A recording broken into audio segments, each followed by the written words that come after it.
पिरियडले त टुबी जाल्दी आइ हो र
फेरि पासो पढ्यो भने यो एकदम राम्ररी कुकाउँछ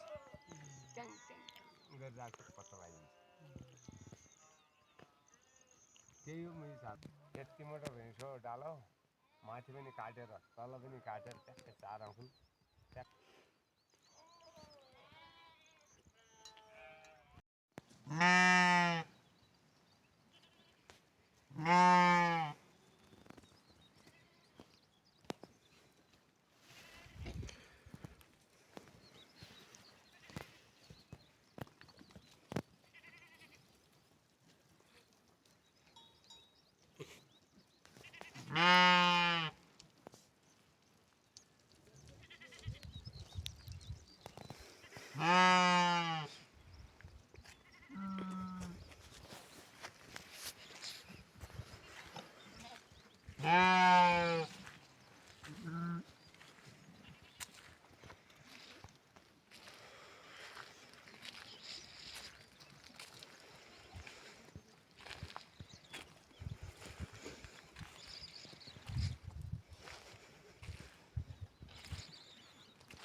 ठिकै छ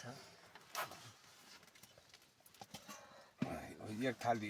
यो रहेछ यो पनि चलाउँदा है अप्सी खाने भने दाजु क्या है अर्को साथीले खाउँ भन्छ अर्को साथीले खाउँ भन्छ अर्को साथीले पनि खाइ हुन्छ क्या बेकार हुन्छ क्या खाँदै नखायो छोरीको चिजलाई सङ्कलन गर्नु अलिक बेकार हुन्छ खाएको गुफा मात्रै ल्याउनु साथीहरू पोहोर त साग न त लागि खानु दिन्छ है पाउने है भाइ म प्याज पनि दे प्याज पनि देखाउनु तपाईँ खानु त होइन नराखेको भए भन्ने मन त धेरै थियो एउटा पिरिया गरिदिए पनि हुने थियो पिनिया कसो दिउँ कि भाइले पिनिया दिउँ छरी खानु किने खानु होला पिनिया कता छ मैले फेरि कस्तो छैन त्यो पत्ता लगाइहाल्छ नि त राम्रोस् त्याउनु सब हालिसक्यो अब भाइ नि दिने साग अहिले साग हाल्न बिर्सियो होइन साग सबै नै हाल्न बिर्सिया है ल साइँ ल ल ल ल तकै दे जिम्मा गोठाला भेडीवाला पनि हेला ड्याग्ने उयो भात उयो दाल मात्रै खाने अहिले लिम्सातिर गए जान प्याज जति जति हुन्छ नि लिम्सा अहिले त नाइबाट पनि खेती गरेको छ नि त 20 किलो प्याज पठाइदिनु भनेको थियो दे दाजु यो नाइ नाइ तपाईँ खानु म अहिले एकछिन पछि खान्छु केही दुःख नहुनु बरु म तपाईँले खाएको म हाली खान पनि सक्छु त्यो ठुलो कुरो छैन अनि हजुरलाई दाल हाल्न बिर्सिएछ पानी दाल बहादुर दाजु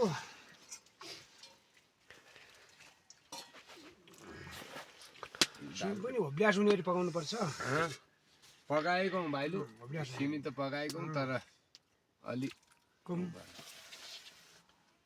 देखाउँदै कम छ क्या नुन कस्तो छ नुन ठिक छ दाल अलिक कम छ कि भने दाल अलिक कमै छ बढी बनाउनु त बनायो भइहाल्छ मसी मासी खायो भने हुन्छ दाल